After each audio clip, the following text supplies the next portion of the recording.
இதே திமுக 1967 எப்படி ஆட்சிக்கு வந்தது?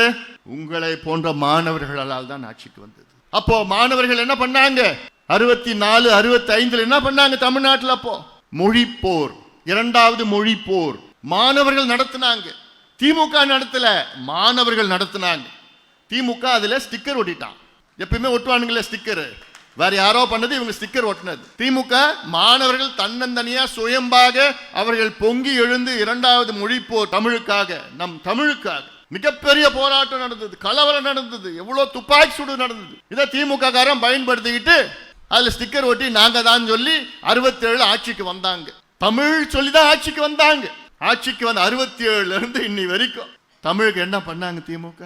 என்னையா பண்ணீங்க திமுக? தமிழ்நாட்டுக்கு, தமிழுக்கு, தமிழ்நாடு என்ன பண்ணீங்க? மொழிக்கு என்ன பண்ணீங்க? வெக்கக்கேடியா, வெக்கக்கேடு. இந்தியாவில் 29 மாநிலங்கள் இருக்கு. 29 மாநிலங்கள், பெரிய மாநில, சிறிய மாநிலங்கள், அது வேற யூனியன் டெரிட்டரியில 29 மாநிலங்கள்ல ஒரே மாநிலத்தில் மட்டும்தான் தாய்மொழி படிக்காம பட்டம் வாங்கலாம். இதை விட ஒரு வெக்கம் எங்கேயாவது இருக்குமா? 29 மாநிலத்தில் தன் தாய்மொழி படிக்காம பட்டம் வாங்குற மாநிலம் வெக்கக்கேடியா தமிழ்நாடு தான். வெக்கக்கேடு, வெக்கப்படணும் நம்மளாம்.